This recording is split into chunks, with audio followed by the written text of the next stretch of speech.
जब शिकारी दल के सैनिकों ने अपने साथी को एक पल में मरते हुए देखा तो वे उदास महसूस नहीं कर सके। हरे रंग के इतने भयानक अजगर को देखने के बाद भी उनमें से किसी ने भी डर के लक्षण नहीं दिखाए। यह अजगर कोई मामूली अजगर नहीं था, बल्कि वो एक फर्स्ट ग्रेड मार्शल अजगर था। उन सैनिकों ने पहले भी ऐसे एक मजबूत शैतानी जानवर का सामना किया था जिससे वे सब बच गए थे, तो फिर आखिर वे इस हरे अजगर से कैसे डर सकते थे। कप्तान सत्येंद्र ने उन्हें गंभीर चेहरे के साथ आदेश दिया, सभी अग्नि विशेषता वाले मार्शल कलाकार इस सांप से निपटें। उस सांप में एक महिला का स्वभाव था, इसलिए वे स्वाभाविक रूप से गर्म आग की विशेषता से डरता था। सहज रूप से आग की ऊर्जा रखने वाले मार्शल आर्टिस्ट से उसे कुछ डर महसूस होगा। सत्येंद्र के शब्दों को सुनने के बाद सभी अग्नि विशेषता वाले योद्धा अपनी जीवन शक्ति ऊर्जा को अपने शरीर में घुमाते हुए आगे बढ़ने लगे। उन सभी ने अपनी कला में काफी अभ्यास कर रखा था, क्योंकि कोई भी वास्तव में अपने हाथ में आग की लपटों को जल्दी से संघनित नहीं कर सकता था। ये काम सिर्फ और सिर्फ ठोस और मजबूत लोग ही कर सकते हैं। उन्हें देखकर शिवांश को लगा कि वो और भी ज्यादा भाग्यशाली है। इतने लंबे समय की कड़ी मेहनत के बाद ही वो लोग इस स्तर तक पहुंच पाए थे, और दूसरी तरफ शिवांश ने केवल एक दिन के समय में ही कई वर्षों या दर्जनों वर्षों तक का तालमेल दूसरों के साथ बिठा लिया था। अगर दूसरों को पता होता कि आग क्या सोच रही है तो वे शायद अपनी साधना में विश्वास खो देंगे। जैसे ही शिवांश ने इस बारे में सोचा, तभी वे अग्नि विशेषता वाले मार्शल कलाकार हरे अजगर के 1 मीटर के अंदर दौड़ पड़े थे। यद्यपि उनके गुण संयमित थे, फिर भी वो लोग मृत्यु से डरते थे। इन शिकारी दल के सैनिकों में से किसी ने भी नेतृत्व करने की हिम्मत नहीं की। इसके बजाय जब सभी लोग अपनी जगह पर थे तो उन्होंने जोर से दहाड़ लगाई और हरे अजगर की तरफ दौड़ पड़े। उन्होंने अपने लात, घूंसे और हथियारों का इस्तेमाल किया जो उनके गुणों से ज्यादा मजबूत थे। हरे अजगर ने जोर से दहाड़ लगाई। वो स्पष्ट रूप से घायल हो गया था और दर्द के मारे कराह रहा था। आखिरकार वो कितना भी शक्तिशाली क्यों ना हो, वो अभी भी केवल प्रथम श्रेणी का मार्शल मास्टर था। फर्स्ट ग्रेड मार्शल मास्टर कितना भी शक्तिशाली क्यों ना हो, वो लेवल 9 योद्धा के इतने सारे हमलों का सामना नहीं कर सकता है। जल्द ही हरे अजगर के शरीर से खून निकलने लगा। हैरानी की बात यह थी कि उस हरे अजगर का खून उम्मीद के मुताबिक लाल नहीं था। इसके बजाय वो एक अजीब हरा रंग था। जब कप्तान सत्येंद्र ने उसके खून का रंग देखा तो उसकी आंखें कांप उठीं। हरा? क्या ऐसा हो सकता है कि इस हरे अजगर का परिवर्तन हुआ हो? अगर ये एक परिवर्तन से गुजरा हुआ सांप है तो इसके एक शैतानी हृदय को पैदा करने की संभावना बहुत ज्यादा हो सकती है। जब सत्येंद्र ने यह सोचा तो उसकी सांसें भारी हो गईं। क्या ऐसा हो सकता है कि आज उसकी किस्मत सचमुच इतनी अच्छी थी? सत्येंद्र अपने घोड़े से नीचे कूद गया और उसने अपनी जीवन शक्ति की ऊर्जा को अपने शरीर में घुमाया। शिवांश ने देखा कि सत्येंद्र की मुट्ठी पूरी तरह से स्टील के रंग के पत्थर से लिपटी हुई थी। वो ये देखकर एकदम दंग रह गया। उसे इस बात की उम्मीद बिल्कुल नहीं थी। सत्येंद्र वास्तव में अपनी जीवन शक्ति की ऊर्जा को एक मूर्ति का रूप दे सकता था, उसे बाहर से मजबूत कर सकता था और अपनी रक्षा कर सकता था। शिवांश थोड़ा हैरान हुआ और फिर उसने सत्येंद्र को उस अजगर पर कूदते देखा। उस हरे अजगर पर लेवल 9 के कई योद्धाओं के हमलों ने हमला किया था, इसलिए वो पहले से ही अधमरा हो चुका था। उसने एक और गर्जना की और उसके मुंह से एक बड़ी तादाद में हरे रंग का खून निकला। वो नजारा बेहद खौफनाक था। जब सत्येंद्र ने यह देखा तो वो बहुत खुश हुआ। ये देखकर वो और भी निश्चिंत था कि यह हरा अजगर एक परिवर्तित बीज था।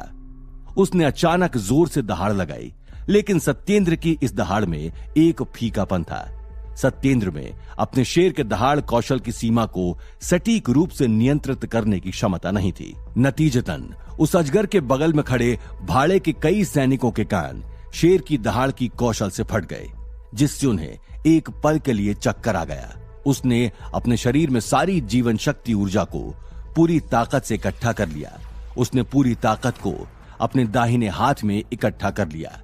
सत्येंद्र फिर से दहाड़ उठा। फिर उसने अपनी पूरी ताकत से हरे अजगर के सिर पर जोर से एक वार किया। मांस टूटने की आवाज सुनी जा सकती थी। शिवांश ने देखा कि हरे अजगर के मुंह में एक हाथ दिखाई दे रहा था। वो हाथ किसी और का नहीं बल्कि सत्येंद्र का था। सत्येंद्र ने वास्तव में एक घूंसे के साथ उस हरे अजगर के मांस को चीर कर रख दिया था। इस बार वो अजगर निश्चित रूप से मर चुका था। चुपचाप जमीन पर गिरने से पहले उसके पास दहाड़ने का समय भी नहीं था। जमीन पर गिरने की दबी आवाज सुनाई दी। उस हरे अजगर का विशाल शरीर जमीन पर धड़ाम से गिर गया। सत्येंद्र ने हरे अजगर के मुंह से अपना हाथ बाहर निकाला। उसका हाथ, जो धातु की चट्टानों में लिपटा था, हरे खून में लथपथ हो गया था। हरे अजगर के मुंह से सत्येंद्र के हाथ पर फुफकारने की आवाज सुनाई दी। यह वास्तव में बहुत संक्षारक था। सत्येंद्र हैरान नहीं लेकिन खुश था। आमतौर पर एक हरे अजगर में इस तरह की विशेष क्षमता नहीं होती है। यह काफी बड़ा शैतानी सांप था। इसने सत्येंद्र के इस विश्वास को और ज्यादा मजबूत कर दिया कि यह हरा अजगर एक प्रकार का विकसित सांप है। सत्येंद्र ने अपना हाथ खींचने के तुरंत बाद सांप के सिर से नीचे छलांग लगा दी। उसने अपने बगल में बैठे एक व्यक्ति की तलवार पकड़ ली और सीधे हरे अजगर के पेट में जहां सांप का पित्त था वहां चला दी। अब अगर यह हरा अजगर एक राक्षसी कोर बनाने में सफल होता तो ये निश्चित रूप से सांप के गॉल ब्लैडर के साथ कोएग्जिस्ट करता। सत्येंद्र ने सांप के पेट में जबरदस्ती चाकू से वार किया और अपने हाथ को सहारा देने के लिए अपनी शक्ति ऊर्जा को इकट्ठा किया। उसने अभी अभी इस हरे खून की ताकत देखी थी। सत्येंद्र ने इस खून को सीधे अपनी त्वचा को छूने की हिम्मत नहीं की। सत्येंद्र ने अपना हाथ छेद में डाला और सांप के पेट में खोदा। काफी देर बाद भी उसे कुछ पता नहीं चला। सत्येंद्र ने फिर भी हार नहीं मानी और खुदाई जारी रखी। आसपास के शिकारी दल के सैनिक सत्येंद्र को आशा भरी निगाहों से एकटक देख रहे थे। थोड़ी देर बाद सत्येंद्र ने निराश होकर अपना हाथ वापस खींच लिया और शिकारी दल के सैनिकों की तरफ देखकर अपना सिर हिलाया। सत्येंद्र को भी उसी समय अजीब लगा। लॉजिकल रूप से कहें तो इस परिवर्तित शैतानी जानवर ने अभी तक अपने शैतानी हृदय को संघनित नहीं किया था। आखिर उसकी किस्मत इतनी खराब क्यों थी? वो बस एक हरे रंग के अजगर से टकरा गया जिसने अभी तक एक शैतानी हृदय को संघनित नहीं किया था। जब उसने ये सोचा तो सत्येंद्र थोड़ा दुखी हुआ, लेकिन उसके पास और कोई विकल्प नहीं था। वो उस मृत हरे अजगर को पकड़ नहीं सका और उसे शाप देते हुए बोला, क्यों तुम्हारे पास एक शैतानी हृदय नहीं है? आह, मेरी किस्मत इतनी खराब कैसे हो सकती है? आखिर क्यों? जब शिवांश ने अपने सिर में आवाज सुनी तो उसकी आंखों के देले थोड़े सिकुड़ गए। कुछ सेकंड बाद एक बड़ी ज्वार की लहर उसके दिल में अफसोस की बाढ़ की तरह आ गई। ये एक मार्शल चरम स्तर की लड़ाकू ताकत वाला जानवर है जिसके पास शैतानी हृदय है। शिवांश इतना गुस्से में खड़ा था कि वो आसमान की तरफ देखकर दहाड़ना चाहता था, लेकिन ये नहीं हो सका। उस सांप पर घात लगाए अभी भी बहुत से लोग देख रहे थे। वो बिल्कुल उतावलापन नहीं दिखा सकता था। उसे सावधान रहना था। इस तरह का घातक आकर्षण शिकारी दल के सैनिकों की टीम के सभी लोगों को एक दूसरे को मारने के लिए काफी था। भले ही शिवांश अभी कितना भी मजबूत क्यों ना हो, उसके लिए लेवल 9 के 1 दर्जन से अधिक योद्धाओं के खिलाफ लड़ना असंभव था। अगर उनमें से एक ने भी उसे मुक्का मार दिया तो शिवांश की उससे मृत्यु तो नहीं हो पाएगी, लेकिन उसे निश्चित रूप से उसके बारे में अच्छा नहीं लगेगा। शिवांश ने जमीन पर पड़े हुए हरे रंग की शल्क की सतह वाले नागराज को देखा। हालांकि वो मर चुका था, फिर भी उसकी आंखें जोश से भरी हुई थीं और उनमें एक दिव्य प्रकाश भी चमक रहा था। समय समय पर उसकी आंखों में हरी चमक की एक किरण चमक उठती थी।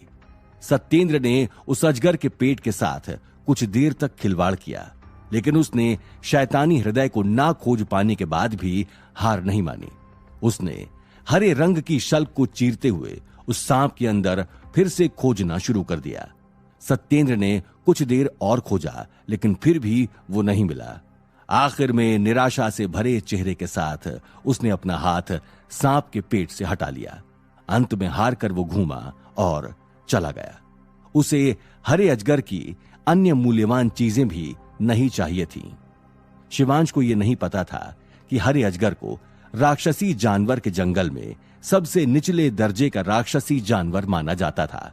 हो सकता है कि राक्षसी हृदय होने की वजह से हरे अजगर कुछ ठोस प्रकार के जानवर हों, अन्यथा इसके अलावा उनमें और कोई अन्य मूल्य नहीं होता है।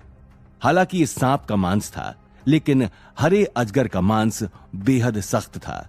सांप की खाल ज्यादातर स्केल्स में ढकी हुई थी, इसलिए इसे उतारना और कवच के रूप में इस्तेमाल करना आसान नहीं था।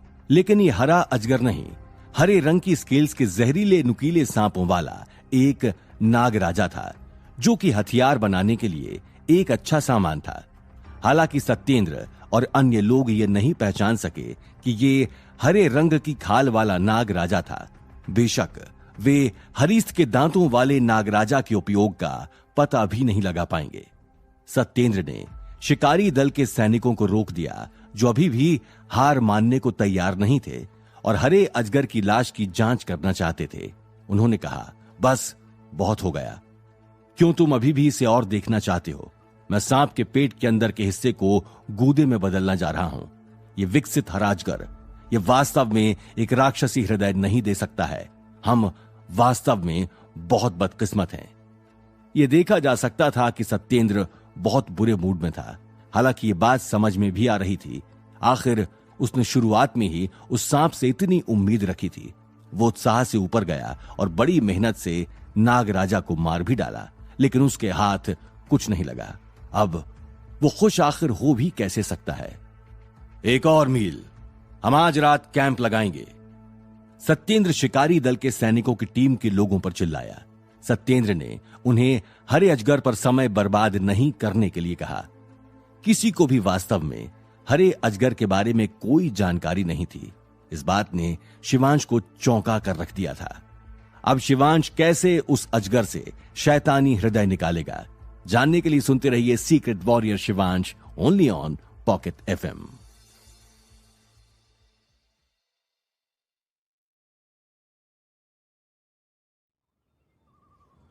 हरे अजगर की लाश को वहीं छोड़कर सत्येंद्र अपने दल के साथ आगे बढ़ जाता है। वहीं दूसरी तरफ शिवांश थोड़ा चिंतित था। उसे इस बात की चिंता हो रही थी कि यदि वो कहीं दूर कैंप लगाते हैं तो कहीं ऐसा ना हो कि कोई उस अजगर के पास से गुजरे और उसका शैतानी हृदय अपने साथ ले जाए। फिर शिवांश उस व्यक्ति को इतने बड़े शैतानी जंगल में कैसे ढूंढेगा? ये चिंता शिवांश को अंदर से खाई जा रही थी। हालांकि वो कुछ हद तक सत्येंद्र के संदेह को लेकर भी चिंतित था। इतना सब कुछ सोचने के बाद उसने एक गहरी सांस ली। ये सब वास्तव में काफी कठिन था। हालांकि शिवांश ने इसके बारे में थोड़ा अलग तरीके से सोचा। अगर वो शिकारी दल के सैनिकों की टीम में भर्ती होने के लिए सत्येंद्र का पीछा नहीं करता तो उसे भूषण को मारने का मौका नहीं मिलता और ना ही उसे अपने स्तर को बढ़ाने के लिए इतने सारे अनुभव अंक प्राप्त होते। शिवांश ने अपने दिल में खुद को सलाह और तसल्ली दी और सत्येंद्र की टीम के साथ जंगल की गहराई को नापने के लिए अपने घोड़े पर सवार हो गया। सत्येंद्र सोच रहा था कि उसने शिवांश को क्यों नहीं देखा। जब उसने अपना सिर घुमाया और देखा कि शिवांश आराम से घोड़े पर समूह के पीछे चल रहा है, तुरंत सत्येंद्र ने राहत की सांस ली। ये युवक निश्चय ही उससे कहीं अधिक ताकतवर था।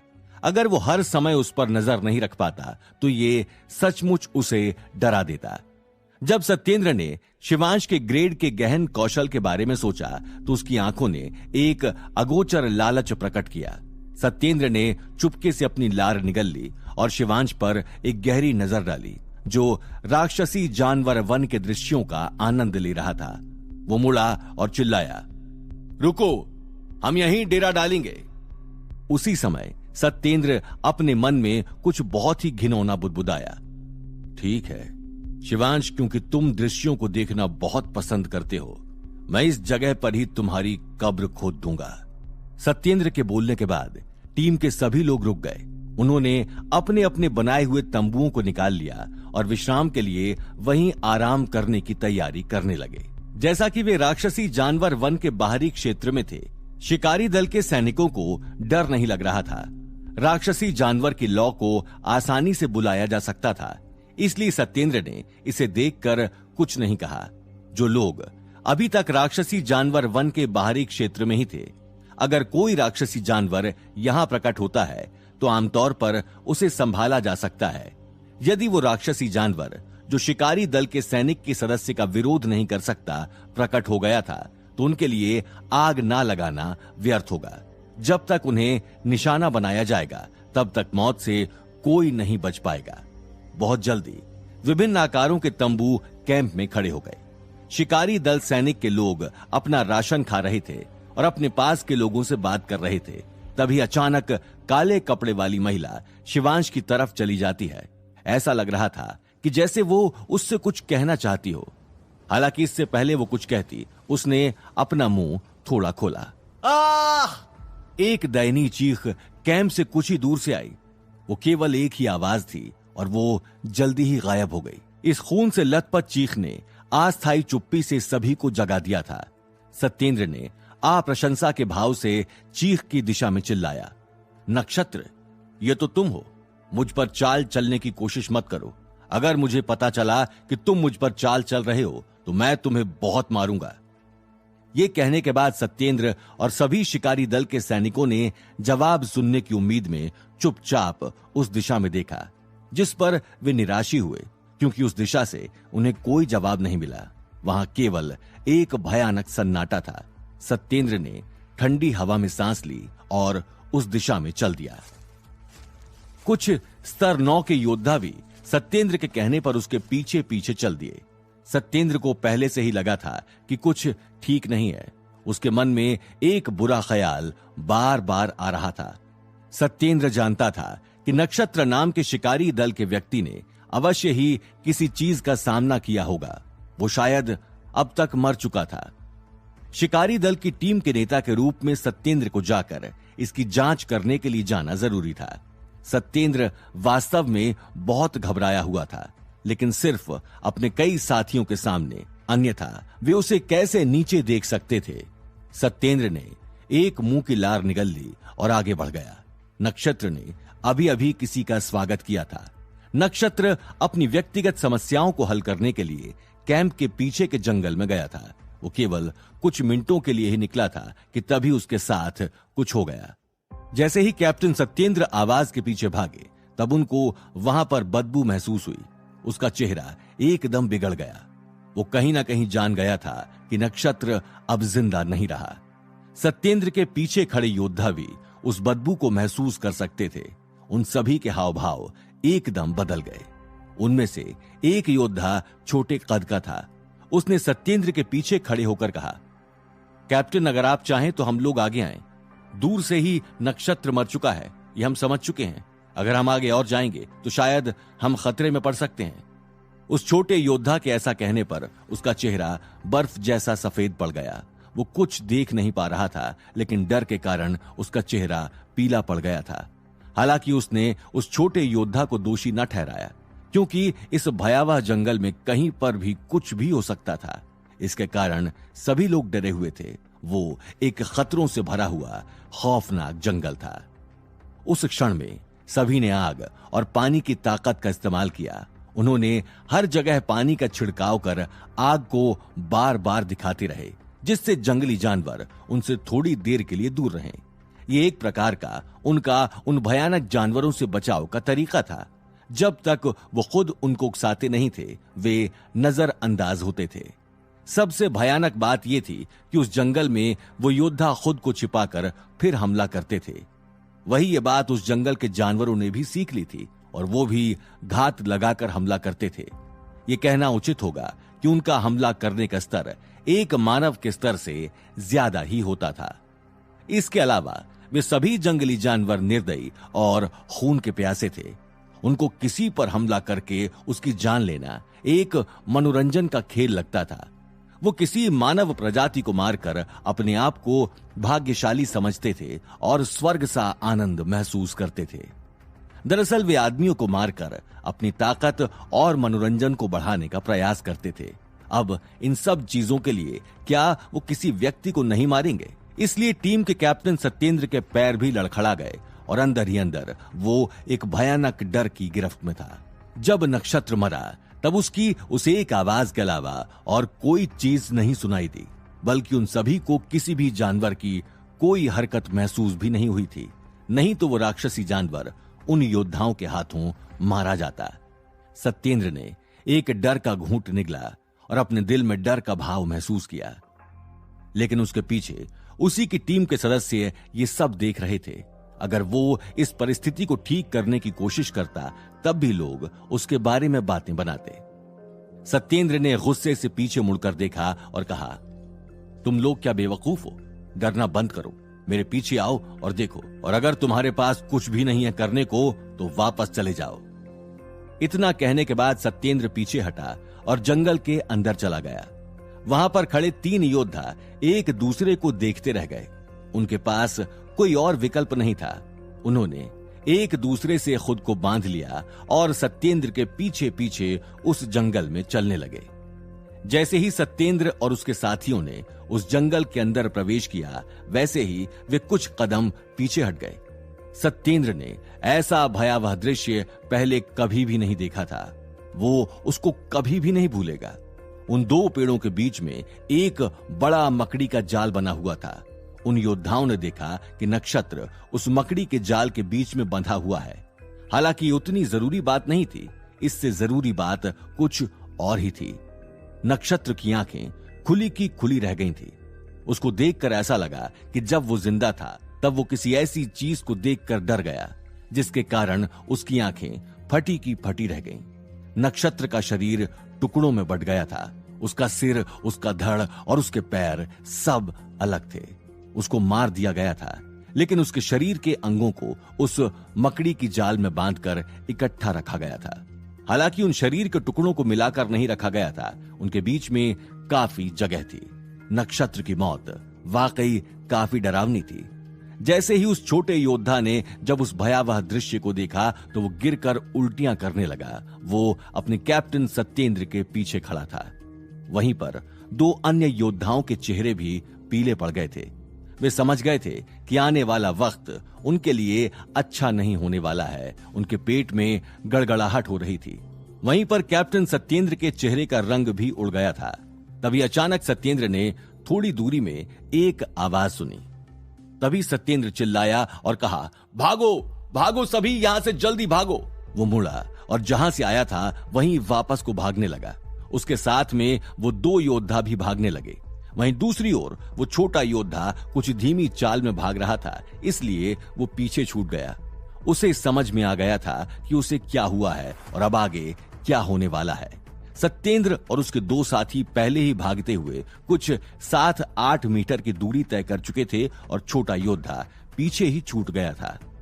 तभी जंगल के पीछे से आ रही उस काली परछाई ने उस छोटे योद्धा को रोक लिया। उस वक्त उस छोटे योद्धा के सामने एक काला मकड़ा जो कि 4 मीटर चौड़ा था उसे दिखा। उसके ऊपर के सीप काले और चमकदार थे। ऐसा लग रहा था मानो उसने कवच पहन रखा हो। उसके पूरे शरीर में कोई बाल नहीं था। वो एक मकड़ा होकर भी मकड़ा लग ही नहीं रहा था। उस मकड़े के 8 पैर थे जिसमें नुकीले कांटे निकले हुए थे। उस मकड़े का सर किसी अजीब तरह की रोशनी से चमक रहा था। ऐसा लग रहा था मानो उसके 8 पैर बुरी तरह फड़फड़ा रहे हों। उस मकड़े की 4 आंखें थीं, जो कि किसी काले मणि के पत्थरों की तरह लग रही थी। उसकी आंखों में साफ तौर पर उसको मारने की इच्छा दिख रही थी। अचानक उसने देखा कि उस मकड़े के पेट पर 3 व्यक्तियों के चेहरे लटके हुए हैं। शायद ये उसके सजने का तरीका हो, जिससे उसके दिल में ठंडक महसूस होती हो। वो छोटा योद्धा मदद के लिए अभी तक रो रहा था। उसको सब धुंधला दिखने लगा और शरीर ठंडा पड़ गया। क्या सत्येंद्र छोटे योद्धा को बचा पाएगा या नक्षत्र की तरह वो भी अपनी जान गंवा बैठेगा?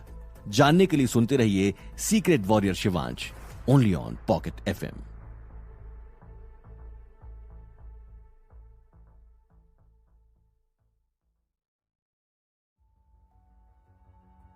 छोटे योद्धा का पूरा शरीर सुन्न पड़ जाता है जब उसका सामना एक विशालकाय मकड़े से होता है।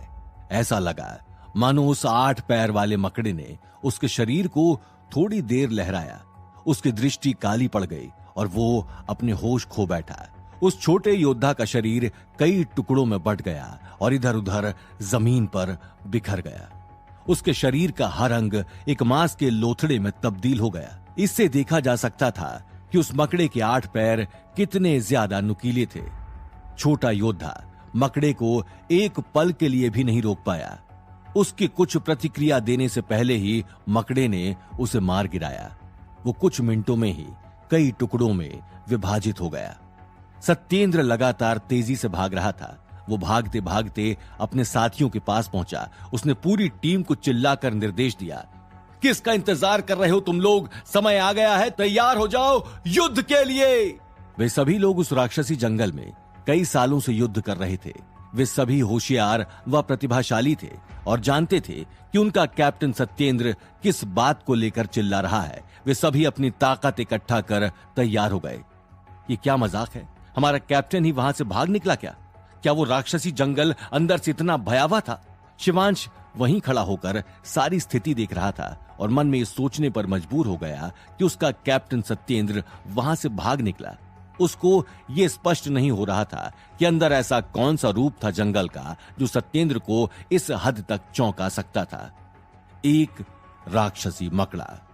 अचानक से शिवांश के दिमाग ने उसे जवाब दिया। जैसे ही शिवांश ने यह सुना कि वो राक्षसी मकड़ा है, वो समझ गया, हे भगवान, ये सब कैसे संभव है? कैप्टन उस राक्षसी मकड़े का सामना करके वापस आ गए। सभी को पता है कि उस राक्षसी मकड़े के पास योद्धाओं जैसी शक्ति है, जिसकी हम लेवल 8 और लेवल 9 की योद्धाओं की शक्तियों के साथ तुलना कर सकते हैं।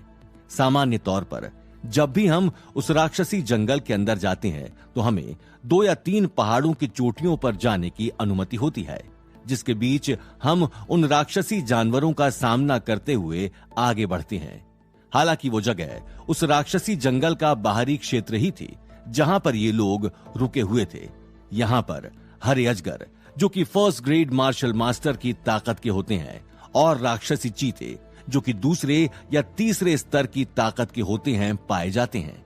ऐसे में आखिर एक 8वें स्तर का राक्षसी मकड़ा इधर कैसे पाया जा सकता है? शिवांश अपने सिस्टम द्वारा दी गई सूचना पर कभी शक नहीं करता था, क्योंकि उसे पता था कि उसका सिस्टम कभी झूठ नहीं बोलता, बल्कि उसके सारे प्रश्न पूछे जाने पर वो उसको अच्छा और विस्तृत उत्तर देता था।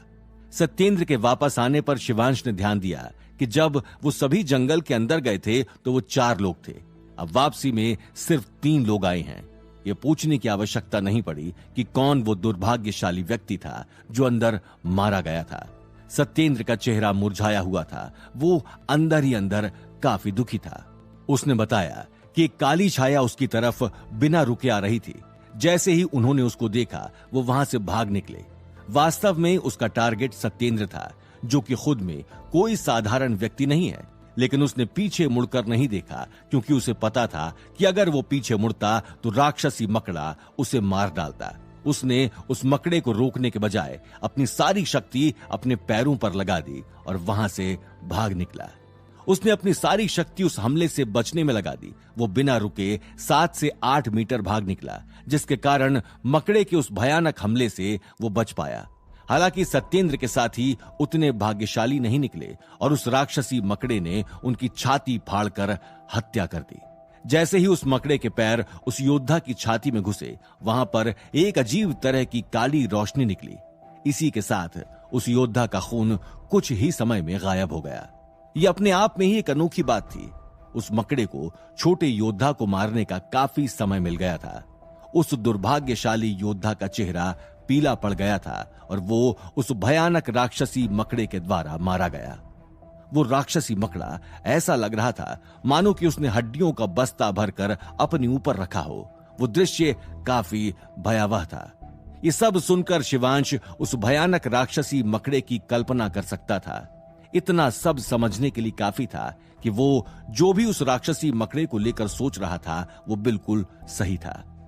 इस बार सत्येंद्र बड़ी मुश्किल में फंसा था। उसका चेहरा उतरा मालूम पड़ रहा था।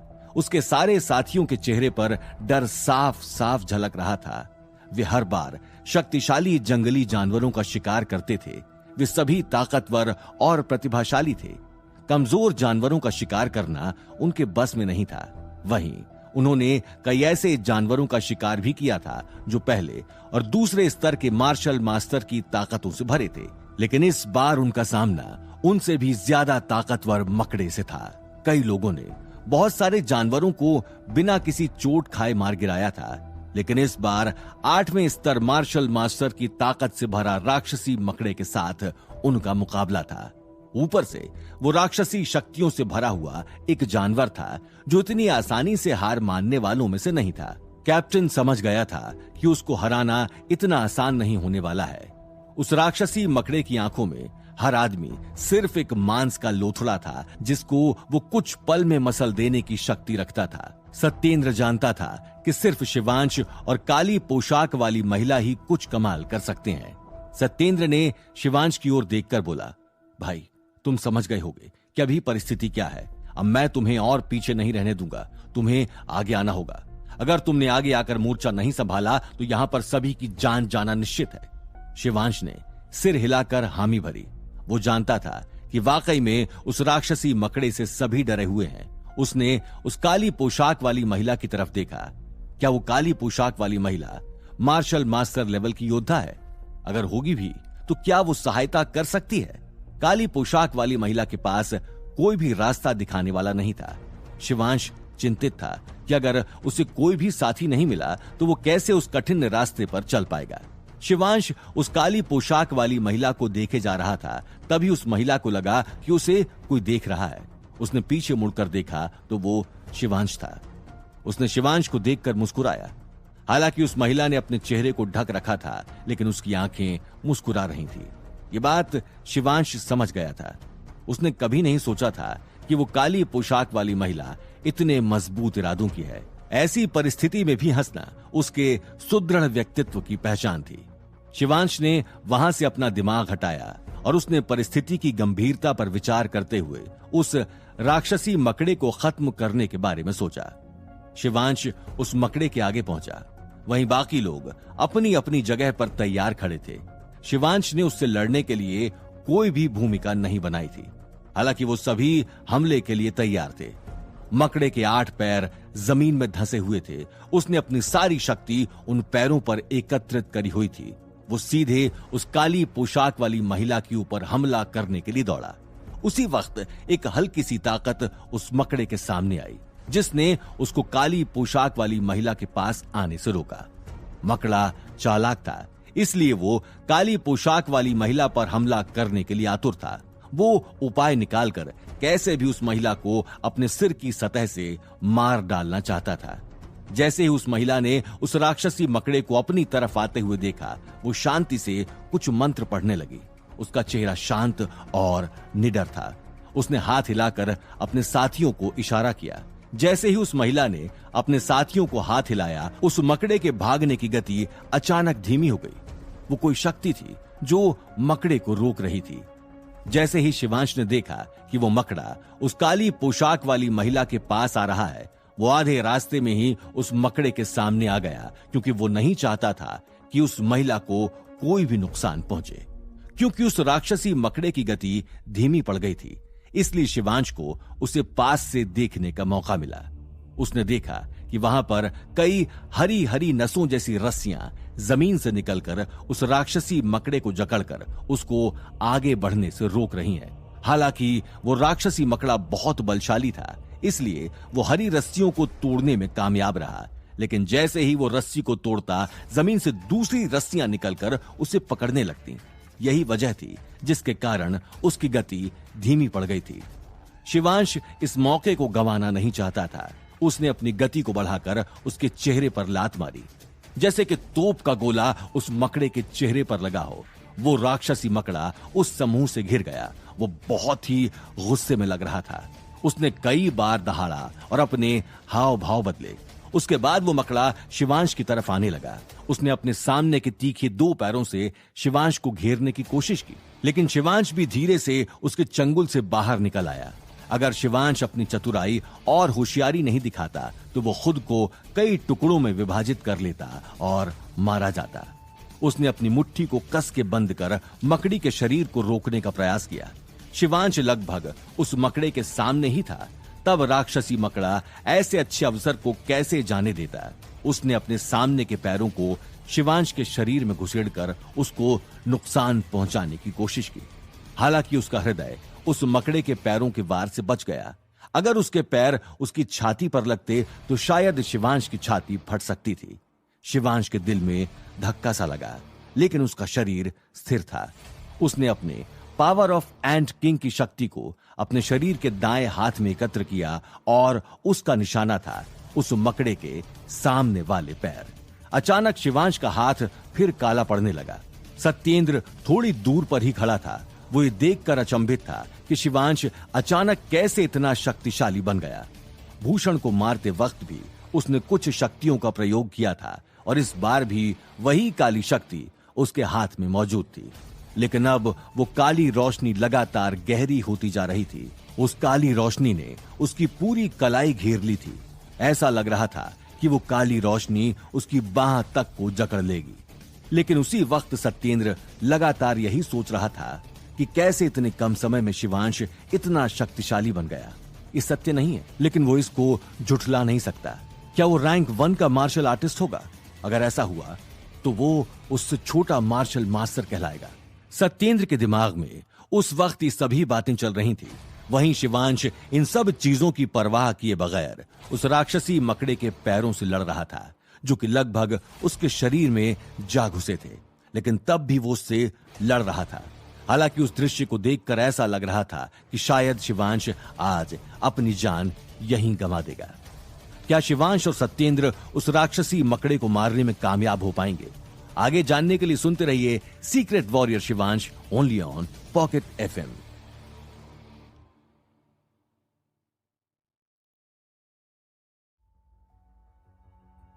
वहीं शिवांश इन सब चीजों की परवाह किए बगैर उस राक्षसी मकड़े के पैरों से लड़ रहा था, जो कि लगभग उसके शरीर में जा घुसे थे।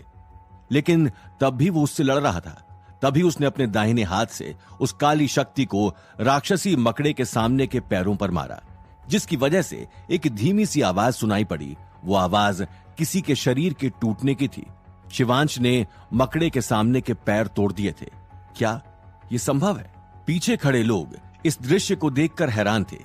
ये कैसे संभव है? शिवांश के एक मुक्के ने उस राक्षसी मकड़े के आगे के नुकीले पैर तोड़ दिए। ऐसा लग रहा था मानो वो सभी कोई सपना देख रहे हो। तभी उस राक्षसी मकड़े के दहाड़ने की आवाज ने सबको वास्तविकता में खींच लिया। उनको लगा कि नहीं, वो कोई सपना नहीं देख रहे हैं, बल्कि वो सच्चाई थी जो कि उनके सामने घटित हो रही है। शिवांश वाकई अद्भुत था। कुछ भी हो, लेकिन वो लेवल 9 का ही योद्धा तो था। फिर आखिर एक मुक्के में कैसे उस राक्षसी मकड़े के पैरों को तोड़ा जा सकता था? यह समझा जा सकता था कि उसने कैसे भूषण को हराया था, क्योंकि भूषण आखिर में फर्स्ट ग्रेड का मार्शल मास्टर ही तो था। वो इतनी बड़ी कोई बात न थी, लेकिन राक्षसी मकड़े को संभालना वाकई में एक अद्भुत और वीरता का काम था। सभी इस बात से सहमत थे कि शिवांश शक्तिशाली और भयंकर है। शिवांश वाकई भयंकर था। क्या वो एक इंसान है? ये शक्ति एक आदमी जैसे दिखने वाले जानवर में हो सकती है। इससे पहले वो सोचते थे कि कैप्टन सत्येंद्र ही सबसे ताकतवर है, लेकिन शिवांश को देखने के बाद वे दंग थे। वैसे जब भी सत्येंद्र कोई बात सुनते थे तो उनका सिखाना जारी रहता था, लेकिन इस बार वो भी चुप थे, क्योंकि उनके पास भी कहने के लिए कोई शब्द नहीं थे। वो एक दूसरे की शक्तियों को देखकर अचंभित थे। इसके आगे शिवांश ने उस राक्षसी मकड़े के शरीर की छोटी छोटी चीजें गौर करी। सत्येंद्र ने शिवांश की तरफ धीमी आवाज में कहा, हाँ, ये कल्टीवेशन तकनीक हो सकती है। शायद ये अगाध रैंक वाली कल्टीवेशन तकनीक हो सकती है, इसलिए ये इतना शक्तिशाली है। सत्येंद्र ने अपनी लालच भरी निगाहों से शिवांश को देखा। इस बार उसके अंदर पहले से भी ज्यादा लालच था। उस काली पोशाक वाली महिला जो कि पास में ही थी, उसने सत्येंद्र के अंदर शिवांश के लिए लालच को भांप लिया। उसने अपनी आंखों को सिकोड़कर और अपनी भौहों को तिरछा कर सत्येंद्र को गंभीर रूप से देखा। वहीं दूसरी ओर जब शिवांश के उस राक्षसी मकड़े के पैर तोड़ने पर वो शांत हो गया था, उसने कभी नहीं सोचा था कि कोई इंसान उसे चोटिल कर सकता है, क्योंकि वो इंसानों को कमजोर समझता था। ये बहुत गर्व की बात थी कि किसी इंसान ने उसको सिर्फ एक मुक्के में ही घायल कर दिया हो। उस राक्षसी मकड़े के आधे पैर टूट चुके थे। उसके टूटे हुए नुकीले पैरों से बैंगनी रंग का खून निकल रहा था। जैसे ही उसका खून जमीन पर टपकता, उसमें से एक सिसकती हुई आवाज आती। उस खून से घास और फूल छूते ही काले पड़ जाते या मुरझा जाते। इससे साफ पता चल रहा था कि वो कितना खतरनाक था। हालांकि उसका टूटा हुआ पैर उस काली रोशनी से घिरा हुआ था। वो शिवांश की पावर ऑफ एंट किंग की शक्तियां थीं। शिवांश को लगा कि वो एक ही जगह पर खड़ा है, लेकिन वो उस काली शक्ति के कारण उस राक्षसी मकड़े के लगातार चक्कर लगा रहा था। एंट किंग की पावर भक्षण करने में माहिर थी। उस राक्षसी मकड़े को भी उसने घुटने टेकने पर मजबूर कर दिया। शिवांश के उसको मुक्का मारने के बाद उसके शरीर के अंदर अभी भी कुछ जान बाकी थी, लेकिन अगर वो काली शक्ति इसी तरह घूमती रहती तो उस मकड़े की शक्तियों को सोखकर उसे कमजोर करने में सक्षम होने वाली थी। इसके कारण बिना किसी हमले के भी उसको मौत के घाट उतारना संभव था। उसी बीच एक टुकड़ा मकड़े की छोटी आंख में जाकर घुस गया। वो अपनी शक्तियों और बुद्धिमत्ता के बाद भी समझने में असमर्थ था कि उसके साथ क्या हो रहा है, लेकिन उसे एक बात समझ में आ रही थी कि वो काली रोशनी उसके छोटे पैर को परेशान कर रही है। वहीं उस मकड़े को दो काली मणि जैसी आंखों में कुछ और टुकड़े आकर घुस गए, तो वहीं उस मकड़े के सामने के दोनों पैर टूटकर अलग हो गए। इस बार उस काली रोशनी ने उस मकड़े को पूरी तरह घेर लिया और वो कमजोर होता गया। तब तक शिवांश उस राक्षसी मकड़े को देख रहा था और वो मकड़ा इस बात को जानकर दंग था कि कोई आदमी इतना चतुर भी हो सकता है। हालांकि एंट किंग की पावर के प्रभाव ने उसकी शक्तियों को पूरी तरह सोख लिया था। इसके अलावा एंट किंग के प्रभाव ने उस राक्षसी मकड़े के खून को भी निगल लिया था। शिवांश को लगा ही था कि वो उस शक्ति से अब छूटने ही वाला है। उसकी सारी शक्तियां उसके शरीर में समाई जा रही थी। उसकी शक्तियां बढ़ती जा रही थी और उसका शरीर हल्का सूज गया था। हे भगवान, क्या मैं फिर मार्शल मास्टर लेवल को तोड़ सकता हूं? शिवांश को अपने विचारों पर भरोसा नहीं हो रहा था। उसका मन परेशान था। तभी उसने अपने दिमाग में झांक कर देखा। आशा थी। उसके अनुभव के अंकों में उसे बस 100 अंकों की और जरूरत थी, जिससे वो अगले लेवल के लिए उत्तीर्ण हो सकता था। उसने राक्षसी मकड़े को कमजोर करके अंक प्राप्त कर लिए थे। अब बस उसे उस मकड़े को मार गिराना था। उसको यकीन था कि वो मार्शल मास्टर लेवल को तोड़ने के करीब है। अचानक उसने उस राक्षसी मकड़े को घूरा। उसको याद आया जब उसने भूषण को मारा था, तब उसका लेवल बढ़ा था और अनुभव के क्षेत्र में उसे कई अंक प्राप्त हुए थे। वैसे ही अगर वो उस राक्षसी मकड़े को मार देता है तो उसे दुगने अंक प्राप्त होंगे और वो लेवल 9 का योद्धा बन जाएगा। क्या ऐसा हो सकता है कि जिन परिस्थितियों में इनाम को दोगुना कर दिया गया था वो सीधे मार्शल आर्ट में आगे बढ़ सकेंगे? अगर वास्तव में ऐसा होता तो मेरे पास नायर परिवार में लौटने के लिए कुछ भी इससे अच्छा नहीं होगा। अगर ऐसा है तो मैं तब तक बाहर रहूंगा जब तक मैं अपनी शक्तियों को मार्शल संत लेवल तक नहीं पहुंचा देता। तभी मैं भव्य तरीके से अपने घर को लौटूंगा। अगर मैं वाकई मार्शल आर्ट्स के शिखर तक पहुंचता हूं तो मैं इतने कम समय में कोचीन शहर के सबसे शक्तिशाली लोगों में से एक हो जाऊंगा। शिवांश सोच रहा था कि वो कैसे कोचीन शहर का सबसे शक्तिशाली आदमी बने। वेंकट के चाचा बड़े नायर रामानंद शायद तब उसके सामने अपने घुटने टेक दें। उस वक्त वो अपनी क्षमा के लिए रोएगा, लेकिन ये उस बिंदु तक पहले ही पहुंच चुका था। लेकिन बड़े नायर रामानंद जैसे लोगों से भिड़ना उसके ओहदे को क्या नीचे नहीं गिराएगा? ये सोचते सोचते ही शिवांश उत्साह और जज्बे से भर गया। उसने सोचा कि सब सोचना बेकार है। अगर मुझे वाकई कुछ बड़ा काम करना है तो मुझे इस राक्षसी मकड़े को मारना होगा। शिवांश अपनी जगह खड़ा हुआ और ना ही आगे बढ़ा। उसने सोचा ये सब जो भी उसने किया है, किसी को भी इसका अंदाजा ना होगा कि वो कुछ ऐसा कर सकता है। शिवांश ने खुद को संभाल कर एकाग्र किया। उसी वक्त एक बड़ी सी शक्ति उसके शरीर से निकली। उसका पूरा शरीर झुक गया था और बस सीधा उस राक्षसी मकड़े के पास चला जा रहा था। जब उस राक्षसी मकड़े ने शिवांश को आते हुए देखा तो वो खुद की मदद करने के बजाय डर गया। जिसकी नजरों में कभी एक मानव कमजोर हुआ करता था और वो किसी को भी मार सकता था, उसी मानव की आज इतनी हिम्मत हो गई थी कि वो उस पर हमला कर रहा था। वो बहुत ही घमंडी था। उस मकड़े ने कस के दहाड़ा और शिवांश की तरफ दौड़ा। हालांकि उसके 8 पैर थे, इसलिए 2 पैर टूटने पर भी उसे दर्द के अलावा और कोई मुश्किल नहीं हो रही थी। सबसे जरूरी बात यह थी कि शिवांश ने उसका सारा खून सोख लिया था, जिसकी वजह से उसकी शक्तियां भी कुछ समय के लिए शिवांश के पास पहुंच गई थी। अगर इस बार के लिए वो राक्षसी मकड़ा वहां से भाग भी जाता है और अपने आप को ठीक कर फिर वापस आता है, तब भी कितने पहले और दूसरे स्तर के मार्शल मास्टर उस राक्षसी जंगल में जानवरों को मारेंगे। इसलिए उस राक्षसी मकड़े के पास भागने का कोई रास्ता नहीं था। शिवांश ने फिर एक बार उस मकड़े को मारा। उसके पास कोई हथियार नहीं था, सिर्फ उसके हाथ ही हथियार का काम कर रहे थे। मकड़े ने अपनी सभी लातों को हवा में चलाना शुरू किया। मकड़ा इस बार अपनी सारी ताकत के साथ हमला कर रहा था। उसके आगे वाले पैरों में से बैंगनी व काले रंग की शक्तियां निकल रही थी। उसकी चमक बहुत ही ज्यादा तेज थी, जो कि आंखों में चुभ रही थी। शिवांश और वो मकड़ा दोनों अपनी गति में काफी ज्यादा तेज थे। उनको एक दूसरे से भिड़ने में ज्यादा वक्त नहीं लगा। शिवांश ने जल्द ही अपनी एंट किंग की शक्तियों को इकट्ठा किया और उसको अपने शरीर के एक हिस्से में लाकर काली शक्तियों में बदल दिया। जब उसने मकड़े के पैरों को अपनी तरफ आते देखा तो बिना डरे उस पर टूट पड़ा। उसने धीरे से कहा, उसके मुंह के कोने पर ठंडी मुस्कान का एक निशान है, शेर की दहाड़ का 5वां स्तर। जिसके बाद शिवांश ने बुरी तरह दहाड़ा। वो आवाज इतनी तेज थी कि आसपास के पेड़ तक हिल गए। आवाज काफी हद तक शेरों और चीतों से मिलती जुलती थी। वो इतनी तेज आवाज थी कि सभी के कानों में सीटी बजने लगी। वहीं कुछ के कानों से खून तक निकलने लगा। जब सत्येंद्र ने शिवांश का ये रूप देखा, वो तुरंत ही डर से पीला पड़ गया। सत्येंद्र को कैसे नहीं पता था कि ये किस तरह का हमला था। यह आवाज साफ तौर पर योद्धाओं का कौशल था, लेकिन ये शेर की दहाड़ की आवाज उन योद्धाओं की दहाड़ से अनगिनत गुना ज्यादा ताकतवर और अनोखी थी। जिस विचार पर सत्येंद्र को सबसे अधिक गर्व था, वो था इस शेर की दहाड़। ये एक ऐसा हुनर था जो उसके पास पहले से था और उसकी अच्छी समझ भी थी। ये वही कला थी जिसके लिए सत्येंद्र लड़ा था। सत्येंद्र की दहाड़ को रोकने के लिए उसने पहरेदार बैठा रखे थे।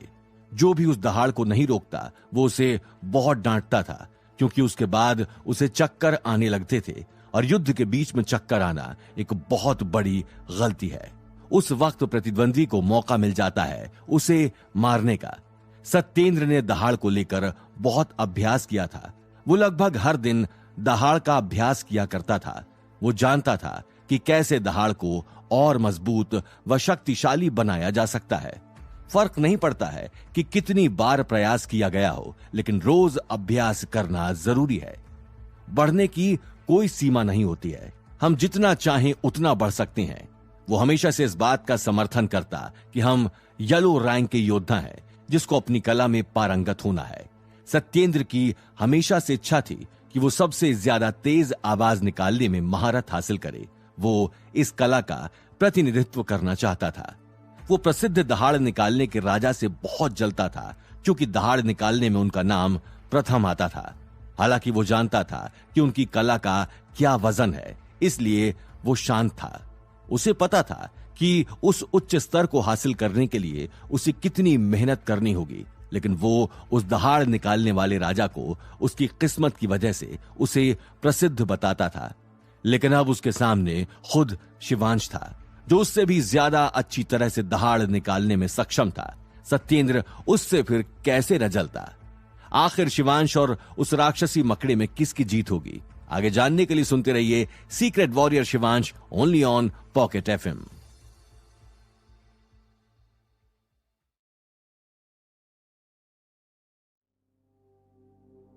सत्येंद्र की दहाड़ की तरंगे सिर्फ 2 मीटर तक पहुंच सकती हैं। इसके आगे की दूरी में उसकी आवाज का प्रभाव काफी कम हो जाता है। वहीं दूसरी ओर ये बात शिवांश पर लागू नहीं होती है। शिवांश की आवाज की तरंगे 10 मीटर से भी ज्यादा दूर तक प्रभाव डालती हैं। उसकी आवाज की गूंज पेड़ों तक को हिलाने में सक्षम थी। देखा जा सकता है कि शिवांश के सामने उस मकड़े को किस तरह का हमला मिला था। सत्येंद्र ने उस मकड़े की तरफ दया भरी नजरों से देखा। वो जानता था कि वो राक्षसी मकड़ा अपनी सही हालत में नहीं है। शिवांश की आवाज सुनने के बाद मकड़े को चक्कर आ गया। वो एक पल के लिए भ्रमित हो गया कि वो कहां जाए। उसको दिशाएं भी समझ नहीं आ रही थी। उससे भी ज्यादा भयानक बात यह थी कि उस मकड़े के सर पर बना वो ठोस कवच भी चटक गया था। उसका वो काला कवच शीशे की तरह चमकता था, लेकिन अब उसमें एक लंबी दरार थी और वो बढ़ती ही जा रही थी। शिवांश उस मकड़े को प्रतिक्रिया करने का चांस भी क्यों ही देता। वो मकड़ा उस वक्त अपनी सबसे कमजोर स्थिति में था, जिसका फायदा शिवांश ने खूब उठाया। वो उस पर कूदा और उसे एक जोरदार लात मारी। उस मकड़े का आखिरी पैर, जो कि हवा में आधा झूल रहा था, वो भी टूट गया। उसका बैंगनी रंग का खून लगातार उस टूटे पैर से निकल रहा था। उस मकड़े की सारी शक्तियां तेजी से उससे दूर जा रही थी। खून तेजी से बह रहा था। राक्षसी मकड़ा बेहोशी की हालत में था। उसकी हालत बहुत नाजुक थी। वो अब मौत से ज्यादा दूर नहीं था। उसके बाद शिवांश ने उसके टूटे हुए पैर को पकड़कर उसको और मारा। हालांकि वो पहले से ही टूटा और घायल था, लेकिन तब भी उसके नुकीले पैर किसी को भी मौत के घाट उतारने में सक्षम थे। शिवांश के हाथ उस गहरी काली रोशनी से ढके हुए थे। उसने खुद ही हाथों से उसकी टूटी टांगों को पकड़ रखा था। शिवांश को उसके जहरीले टूटे पैरों से जरा भी डर नहीं लग रहा था। वो काली शक्ति, जो कि पावर ऑफ एंट किंग थी, उसका स्वाभाविक रूप था। दूसरे की शक्ति को सोख लेना है। वो दूसरों की शक्तियों को सोख कर खुद को शक्तिशाली बनाती है। शिवांश का शरीर ठंडा पड़ने लगा। उस ठंडक का एहसास शिवांश को उसके दाएं हाथ से आ रहा था। वो उसे साफ तौर पर महसूस कर सकता था। बाकी बची हुई शक्ति उस काली रोशनी में समा गई और वो उसके शरीर में जा मिली। शिवांश उस वक्त मदद करने में सक्षम नहीं था, लेकिन उसका हृदय शांत हो गया। उसकी उच्च स्तरीय कल्टीवेशन तकनीक बहुत अच्छी थी। जब भी वो किसी के साथ लड़ता था, उसको ऐसी शक्तियां खुद ब खुद महसूस हो जाती थी। शिवांश थोड़ा रुका और फिर कुछ और सोचने लगा। हालांकि उसके हाथ नहीं रुक रहे थे। उसने उस राक्षसी मकड़े का टूटा पैर पकड़ा हुआ था और वो लगातार इधर से उधर उसे पटक रहा था। शिवांश ने उसका पैर पकड़ा और उसके पैर से ही उसके शरीर में भाले की तरह उसे आर पार कर दिया। उसने अपनी सारी शक्ति उस हमले में लगा दी थी। उसने उसे पकड़कर नीचे जमीन पर पटक दिया। मकड़े के शरीर के पटकने की आवाज जोर से सुनाई दी। उस मकड़े के पैर ने उसी के सर को कई टुकड़ों में फाड़ दिया था। उसका वो बैंगनी व काले रंग का खून लगातार बहकर जमीन पर इधर उधर बिखर रहा था। उसका खून जमीन से होकर 1 मीटर लंबे पेड़ों तक को काला कर दे रहा था। शिवांश ने एक ही बार में उस राक्षसी मकड़े को कई हिस्सों में बांटकर मार डाला। मकड़ा बुरी तरह जमीन पर पड़ा था। वहीं पर वो काली रोशनी उस पैर के आसपास अभी भी घूम रही थी। जैसे ही वो टुकड़ों में विभाजित हुआ, एंट किंग की शक्ति चलना शुरू हो गई। वहां तुरंत शिवांश को उसके शरीर में बहुत ऊर्जा और शक्ति महसूस हुई। हालांकि ऐसी धुआंधार लड़ाई के कारण उसके पूरे शरीर में दर्द व सूजन हो गई थी। शिवांश को लग रहा था कि वो अब फट जाएगा। जाहिर सी बात है, वो उस राक्षसी जंगल का राक्षसी मकड़ा 8वीं ग्रेड का मार्शल मास्टर था। उस हिसाब से शिवांश के शरीर में जितनी ताकत अब थी, वो पहले के मुकाबले शायद 4 शिवांश को मिलाकर होती। शिवांश अपने पतले से शरीर के साथ शक्तियों से भरा हुआ उस राक्षसी मकड़े का सामना कर रहा था और बाद में जीता भी। अचानक से उस आवाज ने फिर शिवांश के दिमाग में दस्तक दी। जैसे ही उसने वो आवाज सुनी, वो बहुत ही भावुक हो गया और रोने लगा। उसने अपने दिमाग पर चिल्लाया, उन्नत करो, उन्नत करो। मुबारक हो शिवांश, तुमने एक राक्षसी मकड़े को मार गिराया, जिससे तुम्हारा लेवल बढ़ गया है और तुम्हारा इनाम दुगना हो गया है। 30,000 अनुभव पॉइंट्स प्राप्त, पॉइंट्स 10+। इसी के साथ आपने एक और इनाम प्राप्त किया है, परजीवी जानवर की हड्डी, एक दाहिने हाथ की हड्डी। आपने उच्च स्तर का प्रोफाउंड रैंक योद्धा का कौशल प्राप्त कर लिया है। एक राक्षसी जानवर को मारने पर आपका लेवल बढ़ा है, साथ ही इनाम भी दुगना हुआ है। उसने अपना स्तर बढ़ाना शुरू कर दिया। शिवांश ध्यान से सुन नहीं पाया कि उसे किस प्रकार के इनाम प्राप्त हुए हैं और वो अभी किस बारे में सोच रहा है। वो अपना लेवल जल्द से जल्द बढ़ाना चाहता था, जिससे वो अपनी क्षमता को बढ़ा सके। बाद में या पहले उसको उस राक्षसी मकड़े को मारना ही था। मुबारक हो शिवांश, आपने फर्स्ट ग्रेड मार्शल मास्टर की उपाधि प्राप्त कर ली है। जैसे ही उसका बोलना खत्म हुआ, वैसे ही शिवांश का शरीर शांत हो गया और उसकी शक्तियां उसके पेट में जाकर थम गईं। उसकी सारी चोट व शरीर की टूटन दोबारा भरने लगी। हालांकि शिवांश के लिए यह काफी नहीं था। वो अभी भी कुछ अधूरा महसूस कर रहा था। उसको अपने शरीर में और शक्तियां भरनी थी। उसकी चोटें काफी अंदरूनी और गहरी थीं, जिस पर वो शक्ति ठीक से काम नहीं कर पा रही थी। फर्स्ट ग्रेड मार्शल मास्टर के लिए उन्नति मिली, 5 अनुभव के पॉइंट्स मिले, सारी मुख्य कलाएं अपग्रेड हुईं। मुबारक हो शिवांश, आप अपने तलवार के कौशल को दूसरे स्तर तक ले गए हैं। मुबारक हो शिवांश, आपको रिफाइनिंग टेक्निक की शुरुआती शिक्षा मिली और आप उसे दूसरे स्तर तक ले गए हैं। मुबारक हो शिवांश, आपने अपनी खूबियों को दूसरे स्तर तक पहुंचाया। मुबारक हो शिवांश, आपने अपनी 20 टाइमिंग तकनीक को दूसरे स्तर तक पहुंचाया है। मुबारक हो शिवांश, आपने अपनी पपेट तकनीक को दूसरे स्तर तक पहुंचाया। इतनी ज्यादा जानकारी लगातार शिवांश के दिमाग में बोले जा रही थी। आवाज लगातार बोले जा रही थी और रुकने का नाम नहीं ले रही थी। लगातार शिवांश के दिमाग में घंटी बज रही थी। मुबारक हो शिवांश, आपने सेकेंड ग्रेड मार्शल मास्टर को अपग्रेड किया है। मुबारक हो शिवांश, आपने अपने थर्ड ग्रेड मार्शल मास्टर को अपग्रेड किया है। मुबारक हो शिवांश, आपने अपने फोर्थ ग्रेड मार्शल मास्टर को अपग्रेड किया है।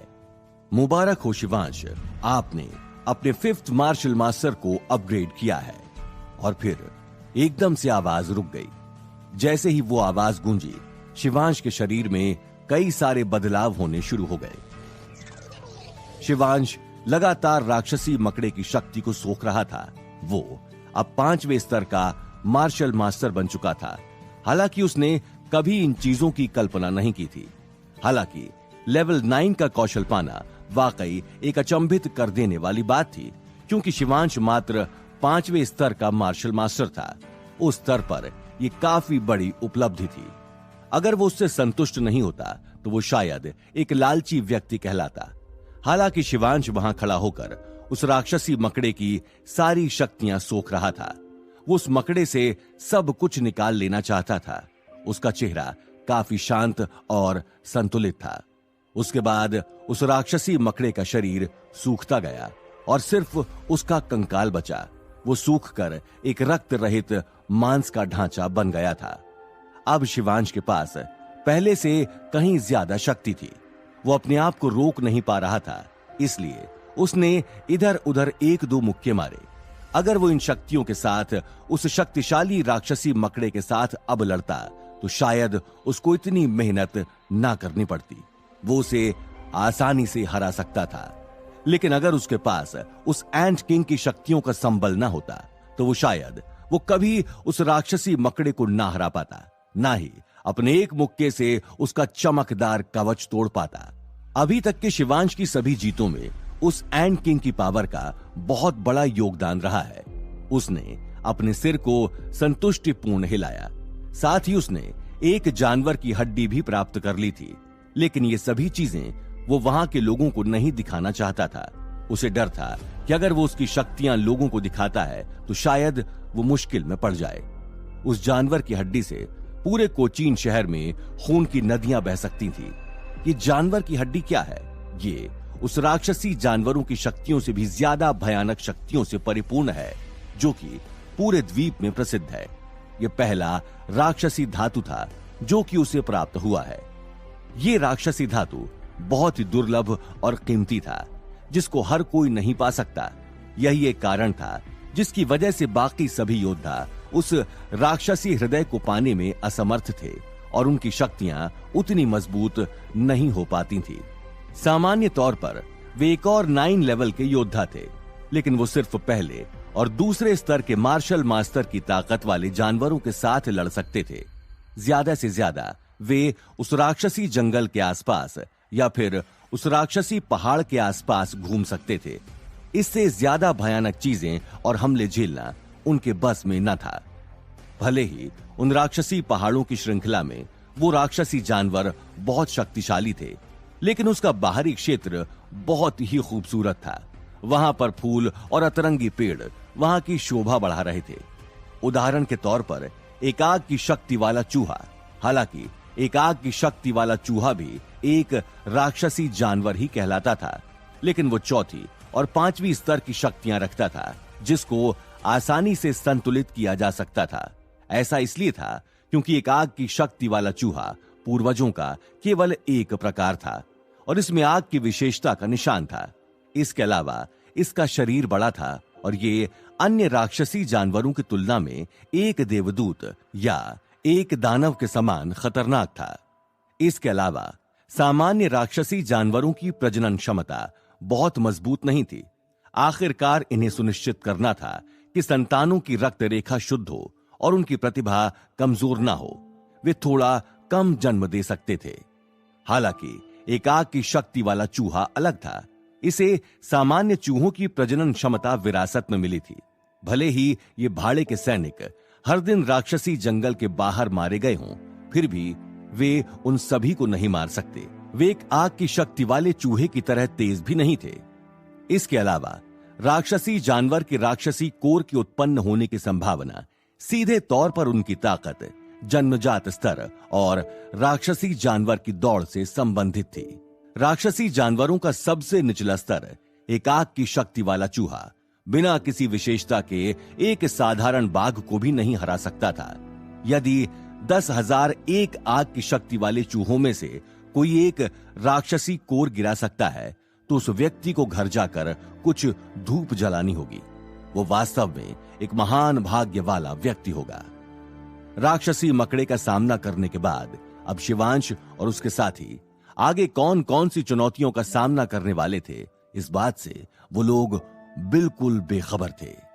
आगे जानने के लिए सुनते रहिए secret warrior Shivansh only on pocket FM।